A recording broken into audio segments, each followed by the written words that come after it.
You know nothing about business, Claire. Stay in your lane. Those words burned like acid in my chest the day my boss, Mark Hastings, humiliated me in front of the entire executive team. I remember the look on his face, smug, dismissive, certain that I'd never rise above my title as a junior operations manager.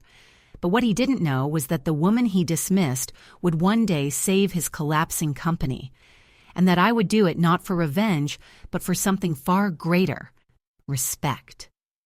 The meeting that broke me. The conference room smelled of stale coffee and arrogance.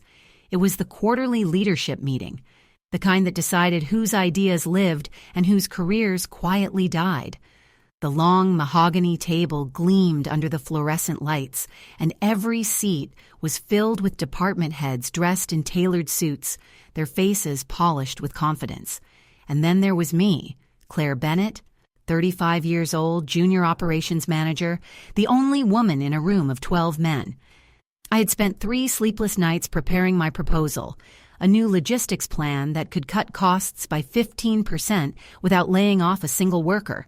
It was bold, innovative, and exactly what the company needed after 2 years of decline. I had checked every number twice, rehearsed every line until it felt like muscle memory. When my turn came, my hands trembled slightly, but my voice was steady. If we reallocate the distribution routes and negotiate directly with suppliers, we can reduce transportation costs by a significant margin. Hold on. The interruption came from Mark Hastings, the CEO. His tone was casual but sharp enough to slice through my words. He leaned back in his chair, crossing his arms with a smirk that made my stomach twist. Claire, I think we all appreciate your enthusiasm, but this is a business meeting, not a classroom exercise. Laughter rippled around the table. My face went hot. I understand that, Mark, I said, forcing a smile. But if you look at the data, he waved his hand, cutting me off again. You know nothing about business. Leave the strategy to people who actually understand it. The room went silent. Even the air conditioner seemed to hold its breath. My throat burned as I stood there, every eye in the room fixed on me. I wanted to defend myself, to push back, to say that my degree in economics and 7 years in operations did mean something. But my voice refused to come. Instead, I gathered my notes, muttered an apology, and sat down. Mark continued the meeting as if nothing had happened, but something had happened. Something that would change everything. That night, I sat in my car long after everyone else had left the building. Rain streaked across the windshield, blurring the neon lights of the city. I could still hear his words echoing in my head. You know nothing about business. Each repetition felt heavier than the last. I gripped the steering wheel until my knuckles turned white. He had embarrassed me publicly. Not because my idea was bad, but because it had come from me. A woman who, in his eyes, didn't belong at that table. When I finally got home, I kicked off my heels, poured myself a glass of cheap wine, and sat on the couch surrounded by spreadsheets and sticky notes. The humiliation still burned, but underneath it was something else, something harder, colder, and more determined: anger. I looked at my proposal again, the same numbers, the same logic that he had dismissed, and for the first time, I didn't doubt it. He was wrong. I did know business. I knew it from the ground up, from the factory floors to the warehouse docks. I knew the people who kept the company running, the single mothers, the night shift workers, the ones who didn't have the luxury of leadership meetings. They trusted me. They believed in me. And maybe, just maybe, I could prove to everyone, including Mark Hastings, that they were right to. The next morning, I arrived at the office before sunrise. The janitors were still cleaning, the hallways silent except for the hum of the vending machines. I slipped into the operations floor, turned on the lights, and opened my laptop. If Mark wanted to ignore my plan, fine. I'd show him what he missed. I started building a secret project, a complete restructuring proposal that could save the company millions and prevent an impending financial collapse I could already see forming in the data. It wasn't rebellion, It was survival. For me, and for the hundreds of workers who depended on the paychecks that company provided. Every day, I smiled through meetings, took notes like the obedient employee I was supposed to be, and every night I worked late, feeding data into spreadsheets, rewriting strategy documents, building what would one day be known as the plan that saved Hastings Manufacturing. But I didn't know then that things would get much worse before they got better, that Mark would take my work, twist it against me, and nearly destroy everything I had built, that I would have to risk my career and my reputation to fight back, and that when I finally won, I wouldn't just save his company, I would save myself. The Whisper Network.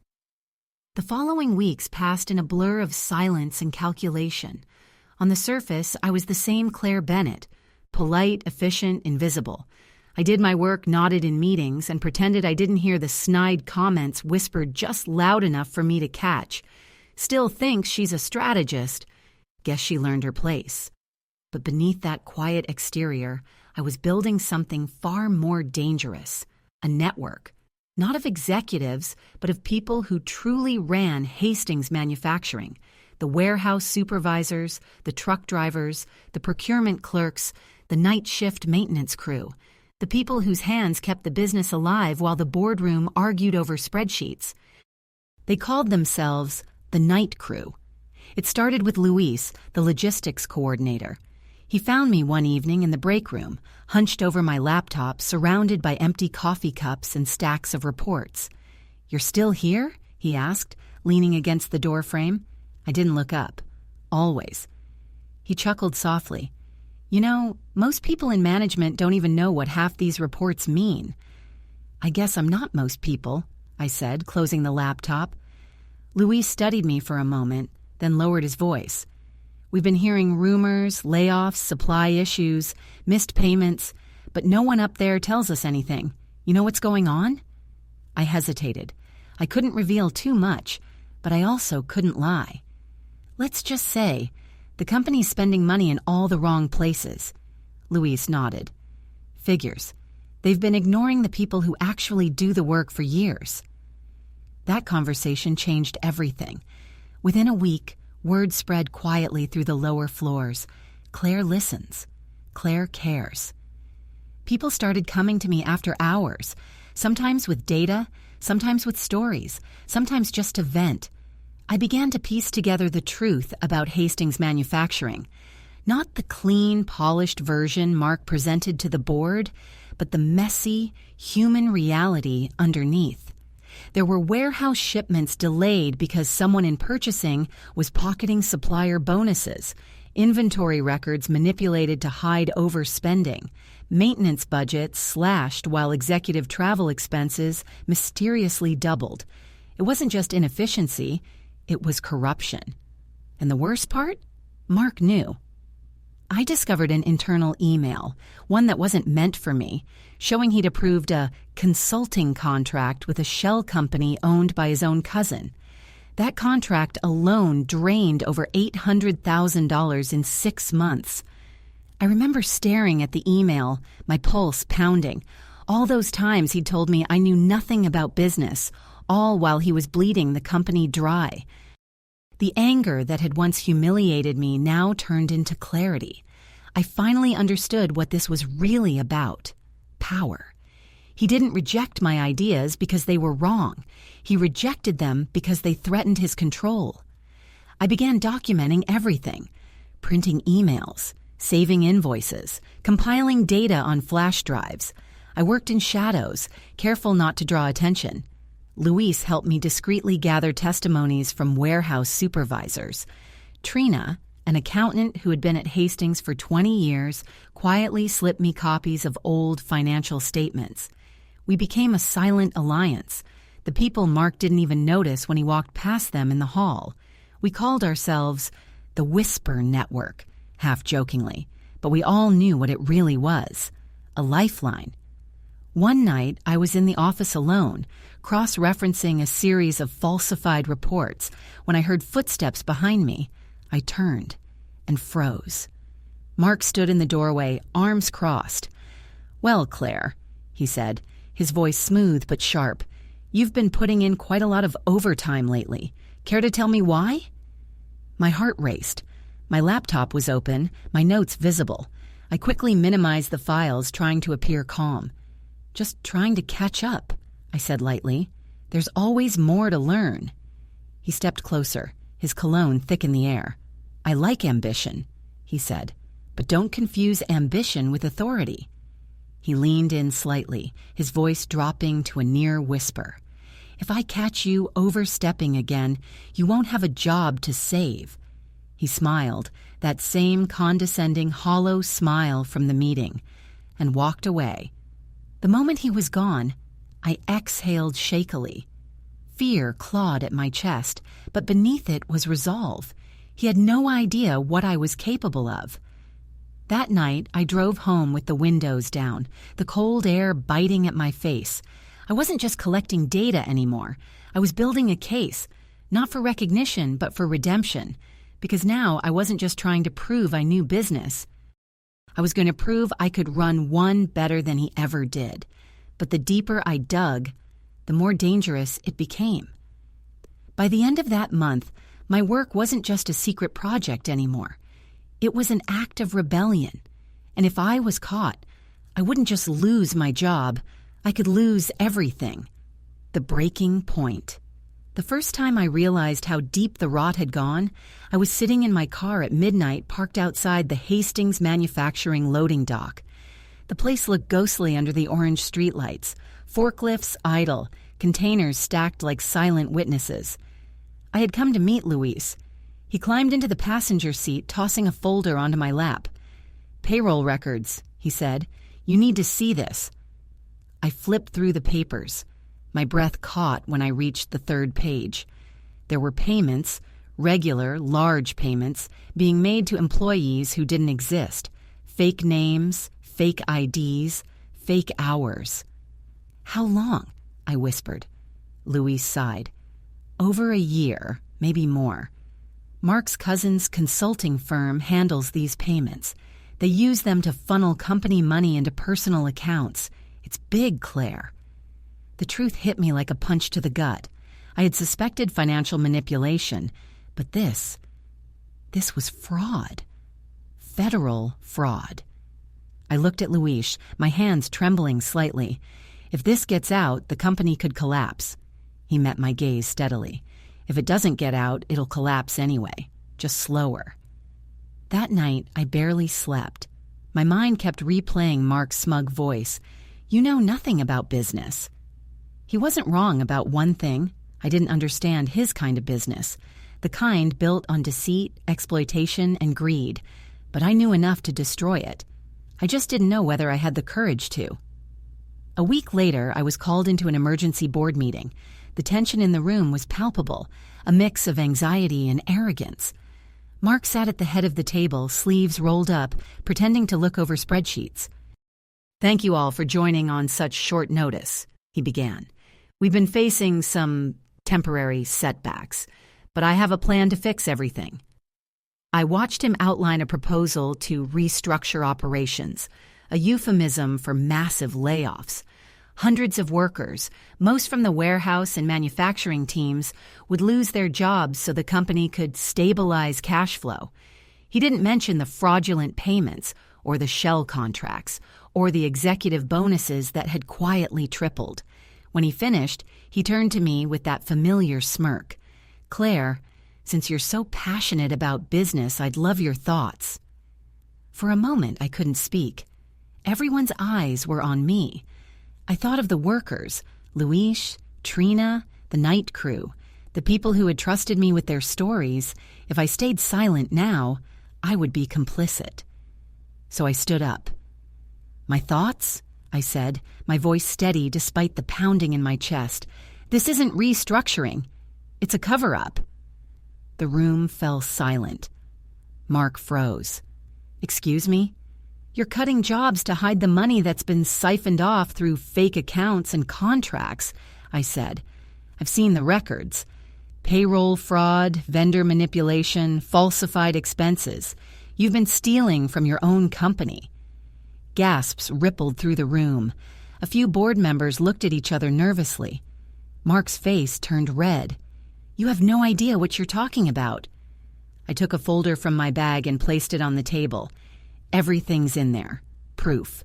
Emails, invoices, bank transfers.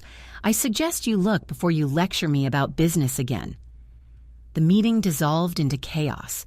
Mark snatched the folder, flipping through the pages, his composure cracking with every line he read. "This is a misunderstanding," he stammered. "You've clearly—" "Enough," interrupted Evelyn, one of the senior board members. She was sharp, shrewd, and one of the few people Mark couldn't intimidate. "If even half of this is true, there will be an external investigation." Mark's jaw tightened. "You're making a mistake." "No," I said quietly. "You did."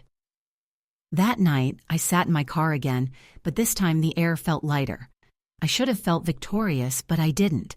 The truth was out. And yet, I knew what was coming. People like Mark didn't go down quietly. I checked my phone. 6 missed calls from him, 1 voicemail. "You think you've won, Claire? You don't understand how this game works. You're going to regret this."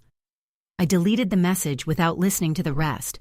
The next morning, an anonymous email landed in my inbox. No greeting, no signature, just a single line. "Watch your back. He's not finished." And that's when I realized exposing him wasn't the end. It was just the beginning. The retaliation. The following week felt like a storm rolling through my life. Quiet at first, but every gust cutting deeper than the last. It started subtly. My company email password stopped working. My access to financial records was temporarily suspended due to a security update. Meetings I was supposed to attend vanished from my calendar. People who once greeted me warmly in the halls now avoided eye contact.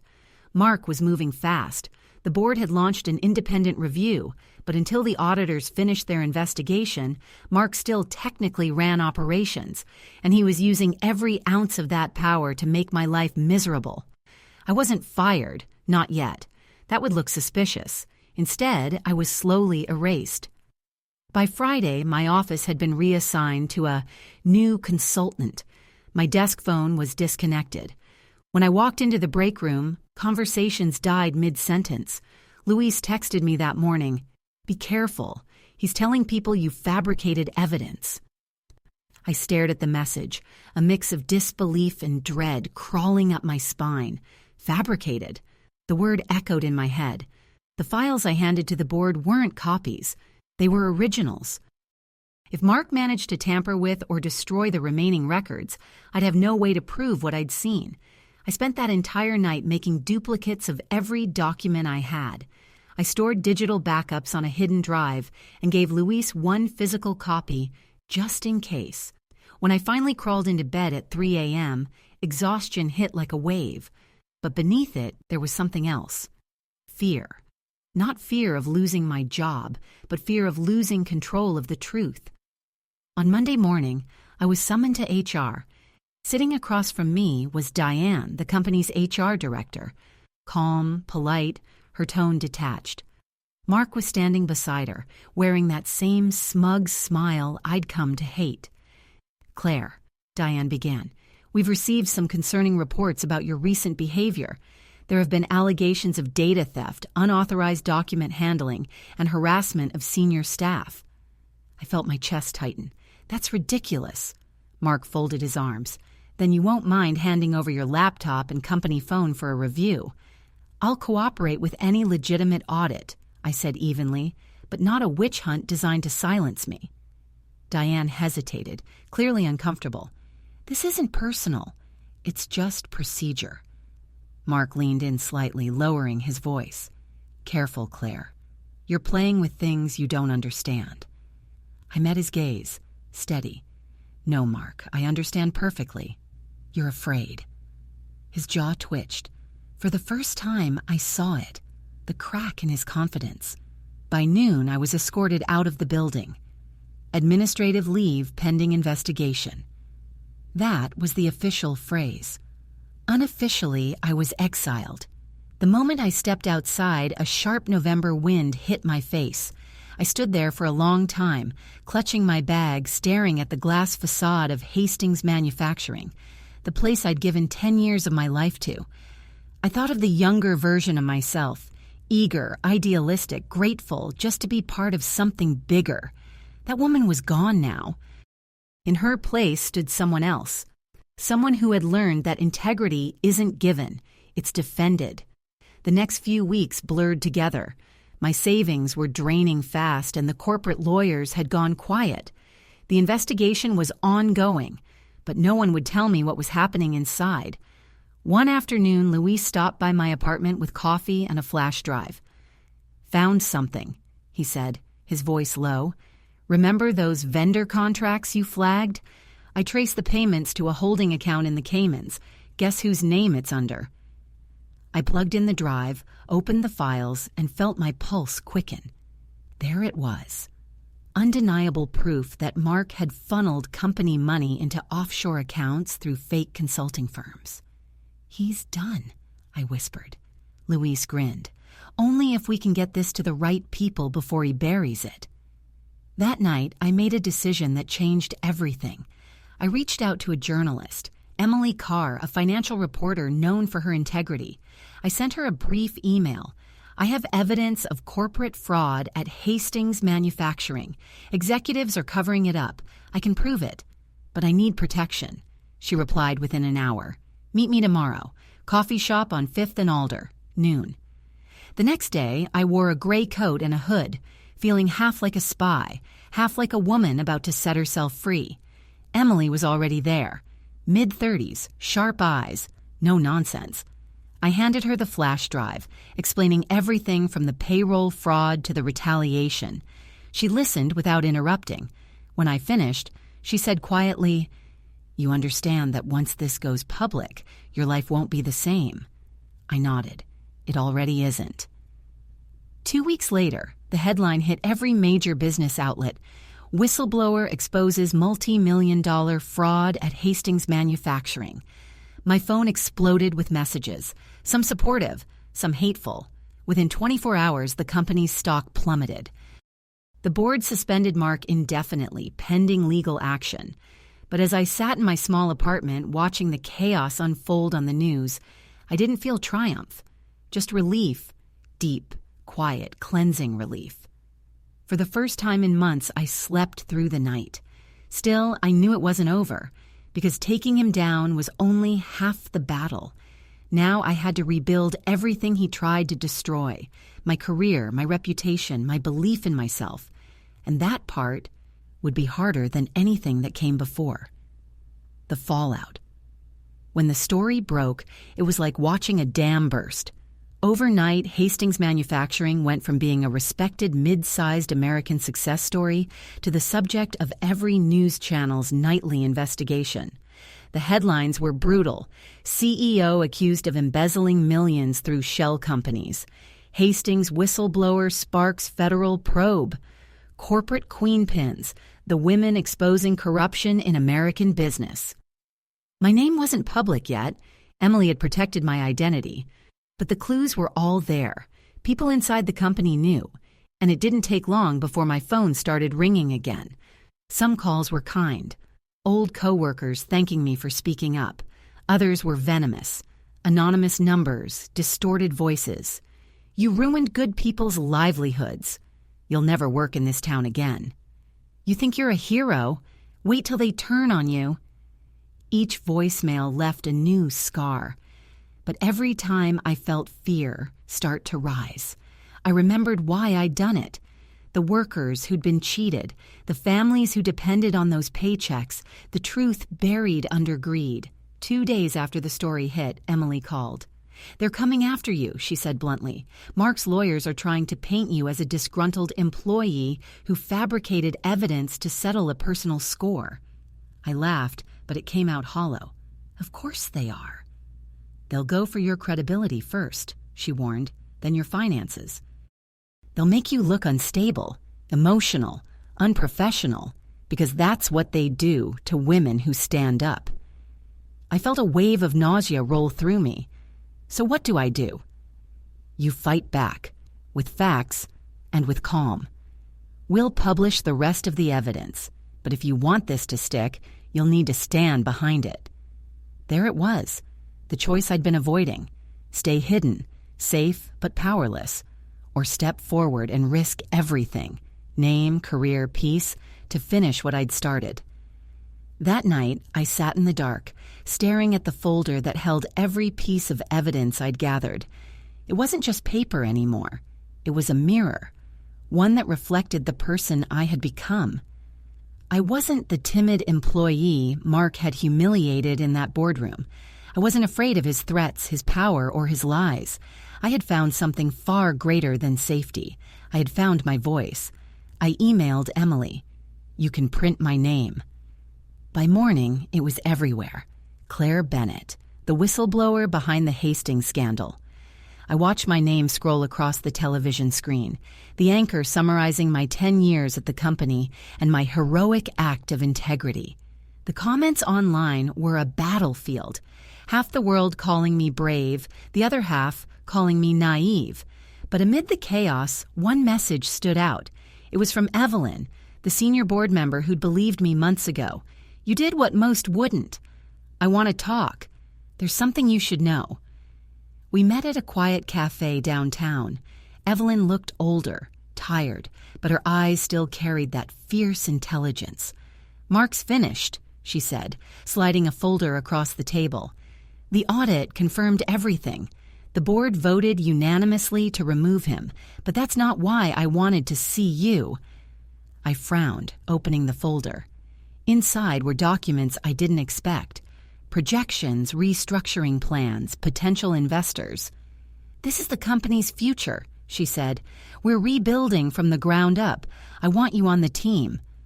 I blinked. "You want me to come back?" "I want you to help lead," she said simply. "You were right from the beginning. You saw what others ignored.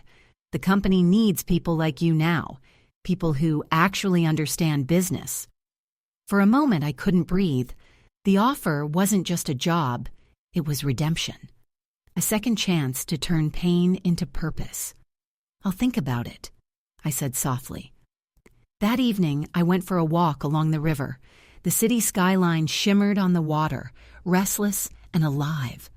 For the first time in months, I felt something I hadn't felt since this all began. Peace. But beneath the calm, there was still a fire. Mark hadn't been arrested yet. The investigation was ongoing, and he was still out there calling reporters, spinning lies, trying to rewrite the narrative. I knew he'd try to drag me down with him, but this time, I was ready. A week later, I got a call from Emily again. They found offshore accounts connected to Mark's brother-in-law. "The FBI's involved now," she said. "It's only a matter of time before indictments drop." I closed my eyes, letting the weight of her words sink in. Justice was coming, but something else was happening too. Messages began pouring in, not from coworkers, not from journalists, but from women across the country. Women in finance, women in tech, women who had been belittled, ignored, dismissed, and told they knew nothing about business. They wrote things like, "Your story gave me courage. I finally spoke up in my office today. I thought I was alone." Reading them, I realized something extraordinary. What had started as a personal fight for truth had become something far bigger, a movement. That night, I drafted a proposal for Evelyn's new board. Not just a restructuring plan, a cultural reset. Transparency policies, employee protection measures, ethical leadership training, and an internal whistleblower program that guaranteed anonymity and fairness. If they wanted me to return, I would, but on my terms, not as a victim, as a builder. As I hit send, I looked out the window, the city lights blurring through the glass. Mark's voice echoed faintly in my memory. "You know nothing about business." I smiled. He was right in a way. Back then, I didn't. But now, I understood everything. Because business isn't just profit and power. It's people, integrity, and courage when it costs you the most. And that, I finally knew, was something he would never understand. The rebuild. The morning I walked back into Hastings Manufacturing, the air smelled different. Not of fear or ambition or expensive cologne, but of fresh paint and coffee. The scent of a place trying to begin again. It had been 4 months since the scandal exploded. The FBI had arrested Mark and 2 of his closest associates on charges of fraud, tax evasion, and obstruction of justice. His mugshot had gone viral, the once arrogant CEO now looking small, tired, and haunted. Evelyn greeted me in the lobby with a rare smile. "Welcome back, Claire." "I never thought I'd be here again," I said, glancing around at the renovated space. The walls were brighter, the atmosphere lighter. Employees spoke freely without glancing nervously over their shoulders. "You earned this," she said.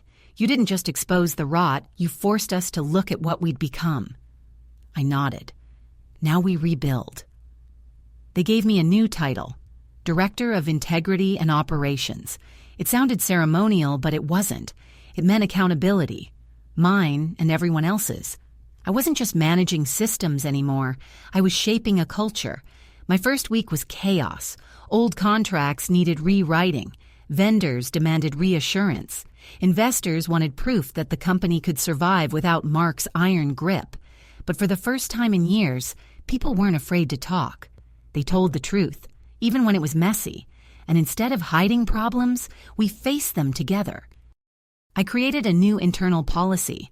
Open reports, transparent budgeting, quarterly town halls where employees could question leadership directly. It wasn't glamorous work, but it was real, and it was working. One afternoon, I found Luis standing near the production floor watching new equipment being installed. "Hard to believe, huh?" he said, smiling. "We're still here." "Barely," I said, laughing softly. "But we're here." He turned to me. "You saved this place, Claire. You really did." I shook my head. "No, Luis, we did. I just lit the match. The fire, that came from all of you." He smiled, but his expression grew thoughtful. "You know, I used to think success meant climbing up, higher titles, bigger salaries. Now I think it means being able to look at yourself in the mirror and like what you see." I nodded slowly. Exactly. By the 3rd month, I was invited to speak at a national business ethics conference. Standing backstage, waiting for my turn, I looked out at the crowd. Hundreds of professionals, leaders, and young women with notebooks and nervous hope in their eyes. When the announcer called my name, Claire Bennett, Director of Integrity at Hastings Manufacturing, I stepped into the light. The applause washed over me, but I wasn't there for applause. I was there to tell the truth. 2 years ago, I began, I was told I knew nothing about business, that my ideas were naive, my instincts emotional, and my courage misplaced. But here's what I've learned. Business without integrity isn't business at all. It's theater. Expensive, dangerous theater that eventually burns down. The crowd was silent, leaning in. "I don't want to be remembered for the company I exposed," I said. "I want to be remembered for the company we rebuilt, one that values truth more than profit and people more than power." When I finished, the standing ovation felt surreal. But what moved me most was what happened afterward. A young woman approached me, tears in her eyes. She said, "I was just passed over for a promotion because my boss said I wasn't tough enough. After hearing you, I think maybe toughness isn't what they think it is." I smiled. Toughness is doing the right thing when it costs you everything.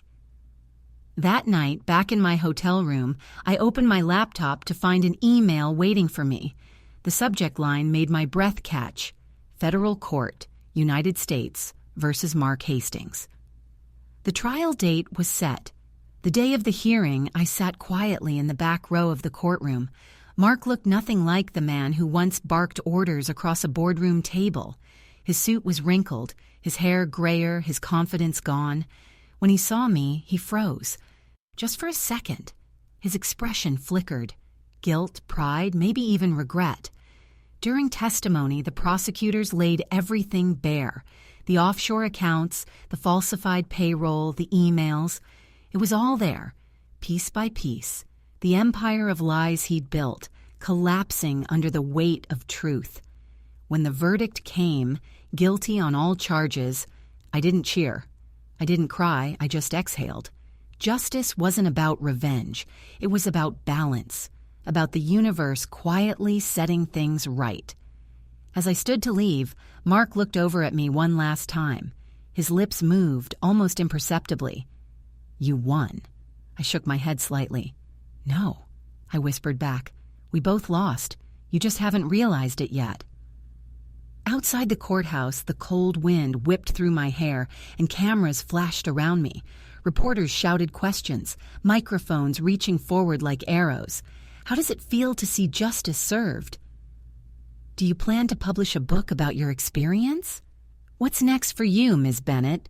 I paused, then smiled. "What's next?" I said. "Rebuilding. Always rebuilding." That evening, I returned to the office, not out of obligation, but out of peace. Evelyn was there, reviewing a new sustainability report. She looked up and said, "It's done?" "It's done," I replied. We stood there in silence for a moment, two women who had weathered the storm and lived to see the sunrise. Finally, Evelyn said, "You know, Claire, for someone who supposedly knew nothing about business, you turned out to be one of the best leaders I've ever met." I smiled softly. Maybe that's because I stopped treating business like a battlefield and started treating it like a community.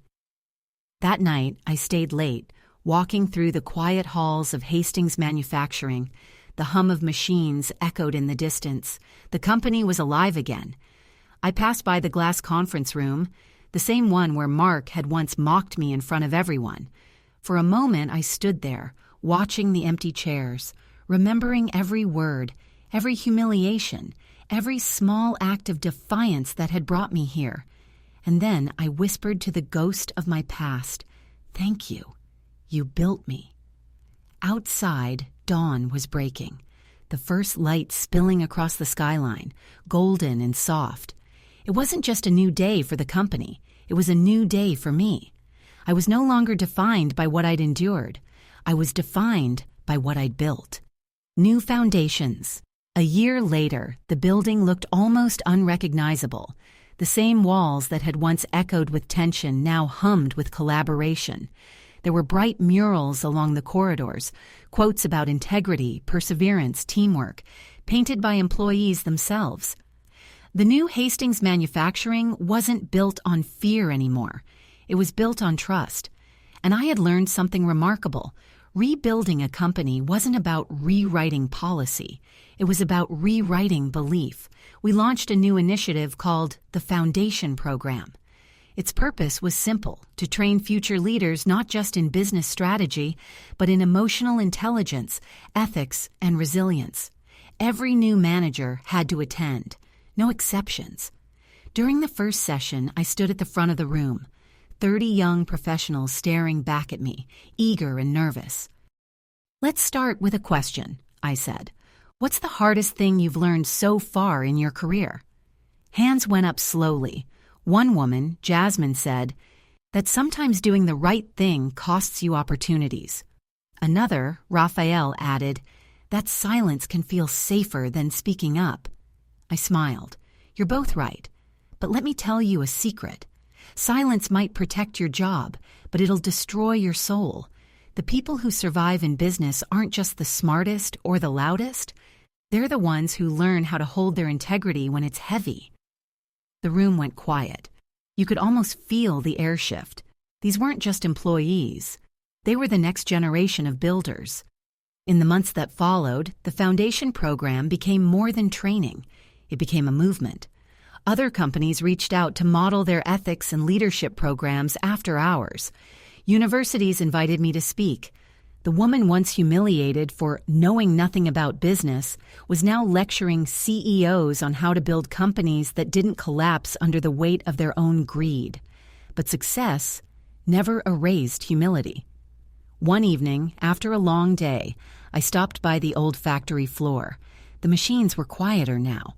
We'd automated part of the process, but there was still that hum of human effort that reminded me why we existed. Luis walked over, wiping grease from his hands.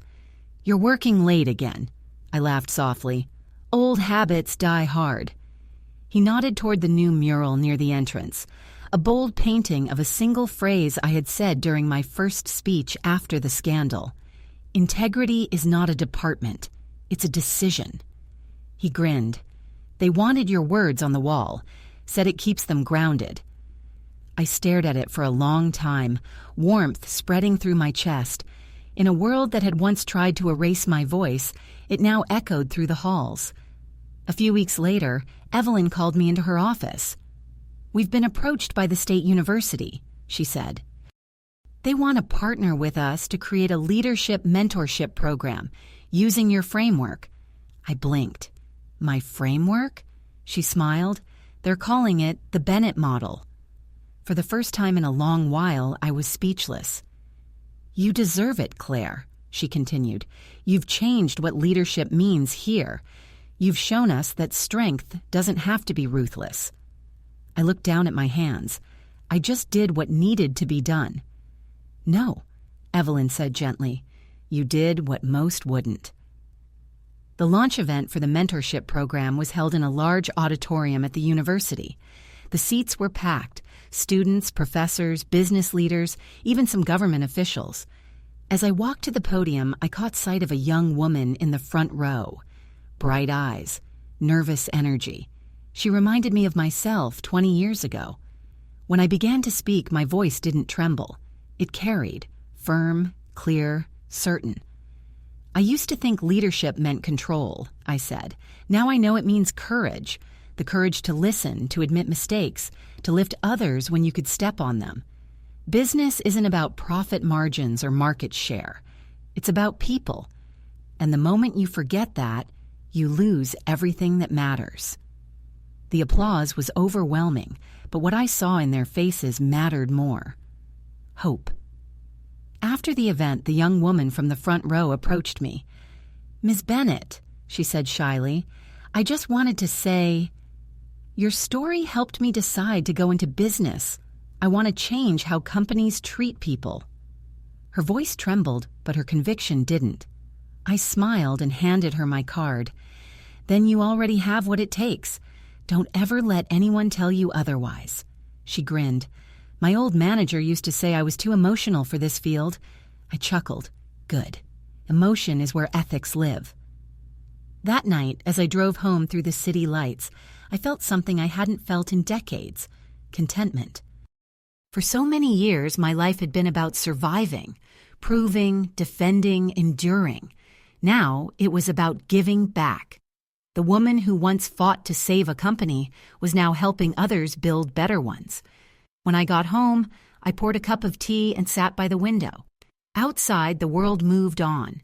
Neon signs flickering, traffic humming, life pulsing forward. I opened my notebook and wrote something simple at the top of the page. Rebuilding is not about starting over. It's about starting wiser. Then I smiled, closed the book, and whispered into the quiet, "He said I knew nothing about business. Maybe he was right. Because what I know now isn't business. It's humanity." Full circle. The morning sun spilled across my desk in golden streaks. A fresh pot of coffee steamed beside a stack of neatly arranged files. The hum of the office was calmer these days, steady, rhythmic, and alive. I'd built something that felt right, something human.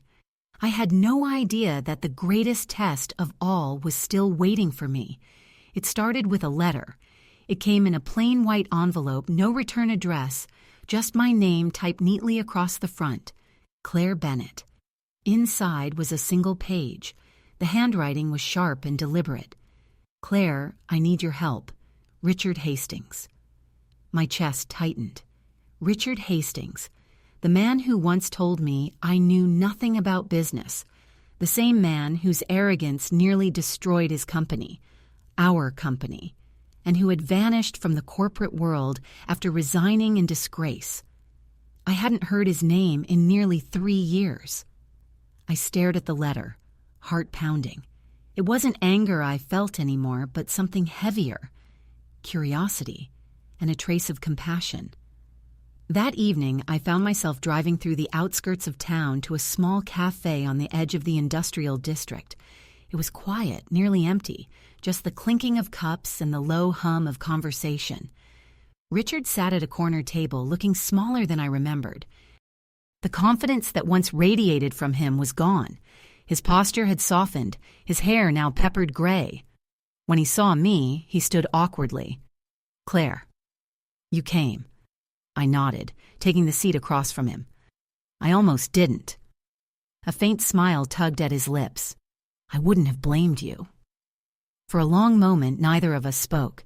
The silence between us was heavy with memory, the arguments, the betrayal, the years of rebuilding. Finally, he broke it. "I made a mess of things, didn't I?" I didn't answer. I just looked at him, waiting. He sighed. "I lost everything. The properties, the cars, the board seat. My wife left. The people who used to call me for advice stopped answering their phones." He laughed bitterly. "You warned me and I didn't listen." "I didn't warn you," I said softly. "I begged you to listen." He lowered his gaze. "I know." He told me about a small manufacturing startup he'd tried to launch after the collapse. He poured what little money he had into it, but his old ways caught up with him. Rushed deals, poor leadership, no heart. It failed within a year. "I came here because I don't know how to start again," he said, voice trembling. "And you do." The words hit me like a wave. For years I'd imagined this man too proud to ever ask for help. Yet here he was, humbled, human, desperate. "Why me?" I asked. He met my eyes. "Because you were the only one who ever told me the truth. And you were right." We sat for hours that night. He asked questions about how I rebuilt, how I changed the company culture, how I forgave the people who wronged me. And for the first time, I saw something in Richard I'd never seen before. Humility. "You don't rebuild by controlling people," I told him. "You rebuild by trusting them. You don't win by being right. You win by being fair." He nodded slowly. "You always were the real leader. I just had the title."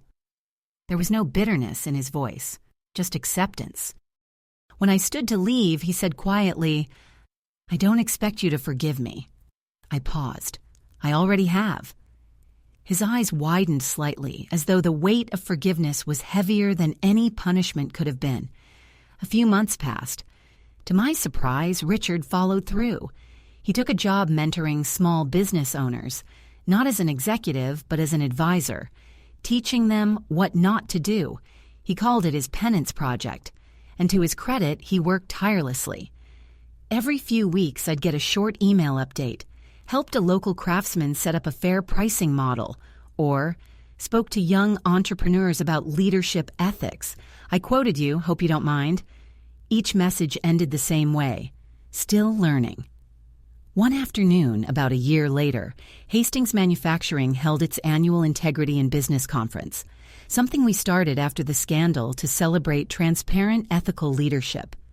As I looked over the guest list, one name caught my eye: Richard Hastings. He had registered as an attendee, not a speaker. Quietly, no attention, no headlines. When the day came, I saw him near the back of the auditorium, listening intently as young professionals took the stage. During the Q&A, a student asked, "What's the biggest lesson you've learned in business?" Richard stood slowly. His voice was quiet but steady. "That success without empathy is just ego wearing a suit," he said. "And ego doesn't build anything that lasts." The audience applauded. I watched him sit down, a small smile crossing his face. For the first time, I saw peace in his eyes. After the conference, we found ourselves standing together again, this time not as rivals, but as equals. "You've changed," I said. He chuckled. "I finally listened." He extended his hand. "Thank you, Claire, for not letting me destroy both of us back then." I took his hand. We both needed to fall to understand how to rise. That evening, as the sun dipped behind the city skyline, I stood outside the glass building that had once been the symbol of my humiliation, and now of my triumph. The reflection in the glass wasn't of the scared woman who once questioned her worth. It was of someone who had learned that strength isn't about fighting harder. It's about forgiving faster, standing taller, and leading with heart. As I turned to leave, I caught sight of the mural near the entrance again. Those words painted in bold strokes. Integrity is not a department. It's a decision I had made, again and again. When I got home, I opened my journal to write the final entry of this chapter of my life. He said I knew nothing about business, but what I learned is that business isn't numbers or power. It's people. It's trust. It's redemption. And sometimes, saving someone else's company starts with saving your own soul. I closed the book, took a deep breath, and smiled, because this time the story wasn't about revenge or redemption or proving anyone wrong. It was about peace. And peace, I realized, is the truest profit of all. The weight of legacy. The years that followed were gentler than I'd ever expected. The storms had passed, the wounds had scarred over, but scars, I learned, were not signs of weakness. They were reminders of survival. Hastings Manufacturing had become something different, something better. The culture was alive with collaboration and honesty. The office that once echoed with tension now buzzed with quiet confidence. And when I walked through those glass doors each morning, people smiled, not because they had to, but because they wanted to. Still, there were nights when I couldn't sleep, nights when I would lie awake and wonder if it was truly over. The fear, the fighting, the endless need to prove myself. Could someone like me ever stop striving and simply be? Then one day, I got my answer. It started with an email from a local university. Miss C. Bennett, we would be honored if you would consider joining our advisory board for the School of Business and Leadership. Your experience in ethical transformation has inspired many of our students. I reread the message 3 times. Me? A board advisor? I thought back to the woman who once sat in her car crying, believing her career was over. The woman who had been told she knew nothing about business, and now they wanted me to teach it. I accepted, not out of pride, but out of purpose. On my first day at the university, I faced a group of wide-eyed students who reminded me of myself 30 years ago. Hungry, uncertain, eager to change the world. I told them the truth, not the polished version of my story that made it into articles or conference speeches. I told them about failure, about how ambition without empathy turns poisonous, and how success, built on deceit, crumbles faster than anyone expects. One student raised her hand. "How did you forgive the people who hurt you?" she asked. I paused. Because holding on to anger is like drinking poison and expecting the other person to die, I said. Forgiveness isn't for them, it's for you. The class was silent for a long moment. Then the girl nodded slowly, and I saw a flicker of something familiar. Strength through pain. That semester, I started a mentorship program for young women in leadership. We called it Rise and Reclaim. I poured my heart into it, teaching lessons that had cost me years to learn. One evening after a session, a young woman lingered behind. She looked nervous, clutching a worn-out notebook. "Ms. Bennett," she said quietly, "my dad used to work at Hastings. He was one of the people laid off when everything went bad. He blamed you for a long time." My chest tightened. "But last year," she continued, "he told me you were the reason he got his job back. He said you gave people like him a second chance." Her eyes glistened. "I just wanted to say thank you, for him and for me." I felt tears sting my eyes. I smiled and reached out to hold her hand. "Tell your father I said he taught me something too. Resilience." Life has a way of coming full circle. A few months later, I got another letter. This one was printed on thick ivory paper with the Hastings Manufacturing logo embossed in silver. Inside, a single paragraph. Claire, the Board of Directors has voted unanimously to rename our annual Ethics Award in your honor, the Claire Bennett Leadership Award. Thank you for reminding us that business without integrity is bankruptcy of the soul. I sat at my desk for a long time after reading it, letting the words sink in. I had never sought recognition, only truth. But this felt different. It wasn't about glory, it was about legacy.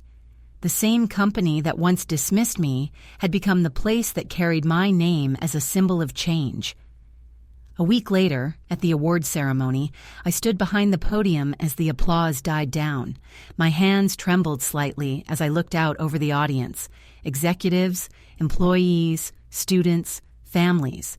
And somewhere in the crowd, sitting quietly near the back, was Richard Hastings. He gave me a small nod, and I returned it. Years ago, I began, someone told me I knew nothing about business, and at the time he was right, because I thought business was just numbers, power, and strategy. But real business, the kind that lasts, is about people. It's about doing what's right even when it's hard. It's about heart. I paused, scanning the room. So if you remember anything from my story, remember this. Success doesn't define you. The way you treat people does. The crowd stood in ovation, and I felt a warmth spread through me that no paycheck or title could ever match.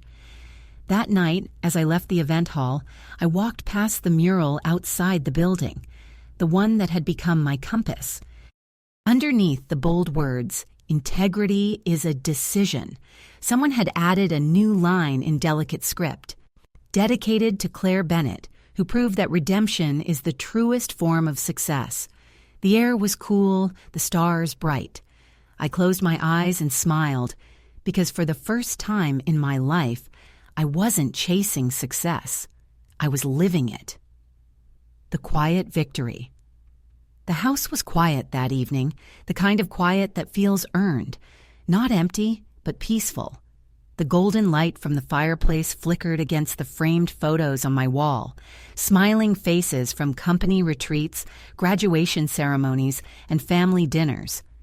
My life, once defined by chaos and conflict, had settled into something rare and steady, contentment.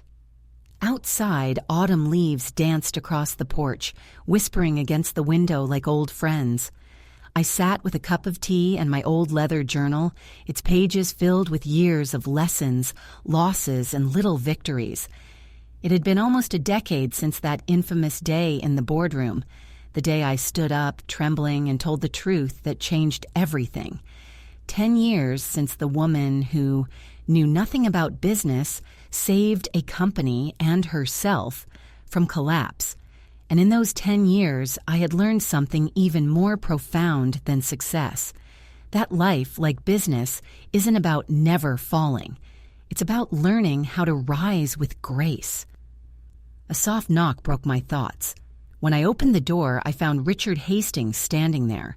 His hair was fully gray now, his once broad shoulders slightly stooped, but his eyes, those sharp, commanding eyes, had softened. "Evening, Claire," he said, smiling. "I was in the neighborhood, thought I'd stop by." I stepped aside, motioning him in. "You're always welcome here." He glanced around the living room, his gaze landing on the photo of the company's new headquarters. "You did good, you know," he said quietly. "Better than I ever did." I laughed softly. "You laid the foundation, Richard. I just rebuilt the house." He chuckled, settling into the armchair across from me. "That's generous of you." For a moment, neither of us spoke. The silence between us, once tense and bitter, now felt gentle, like two people who had finally made peace with the past. He handed me a small envelope. "I wanted you to have this," he said. Inside was a worn photo of the old factory, back before the renovation, back when the company was struggling. The edges were creased, the ink faded, but the faces in the picture were full of life. Workers, engineers, secretaries, all standing together in front of the building. On the back, he had written in his careful script, "To the woman who taught me that integrity isn't a weakness. It's the foundation of everything." I swallowed hard, my throat tight with emotion. "Thank you," I whispered. He smiled faintly. "You saved more than just a business, Claire. You saved me, too." We sat by the fire for hours, reminiscing, not about the fall, but about the climb, the lessons learned, the people we'd lost, the moments that had shaped us. When he finally stood to leave, he said something I'd never expected to hear. "You know," he said, putting on his coat, "I used to think legacy was about having your name on a building. Now I realize it's about the people who still speak your name when you're not in the room, with respect, not fear." I smiled. "Then you've built a legacy, after all." He nodded. "And so have you." After he left, I walked to the window and looked out at the quiet street, the faint glow of the city in the distance. I thought about the years that had passed, the battles, the heartbreak, the rebuilding, and I realized that my life's greatest success wasn't the company's turnaround, the awards, or even the recognition. It was the freedom that came from knowing I had lived by my values, even when it cost me everything. Later that night, I returned to my journal, flipping to the first blank page. I picked up my pen and began to write slowly and deliberately. I used to think strength meant fighting every battle, but true strength is learning which battles are worth your peace. I used to chase respect. Now I live it. I used to seek validation. Now I seek purpose. He said I knew nothing about business, but I learned that business, like life, is not about winning. It's about meaning, about lifting others while you rise, about creating something that outlives you. I closed the journal and smiled.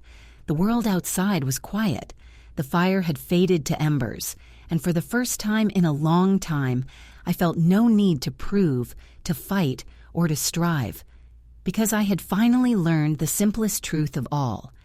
Peace is not the absence of struggle. It's the presence of understanding. As I turned off the lights and walked toward my room, the reflection in the window caught my eye one last time. The woman staring back wasn't the scared, uncertain employee who once questioned her worth. She was calm, certain, fulfilled. And in that reflection, I saw the truth that had taken me a lifetime to understand. The quiet victories, the ones no one claps for, are the ones that define us most. And with that, I smiled and whispered to myself, "Now I know what business and life truly mean."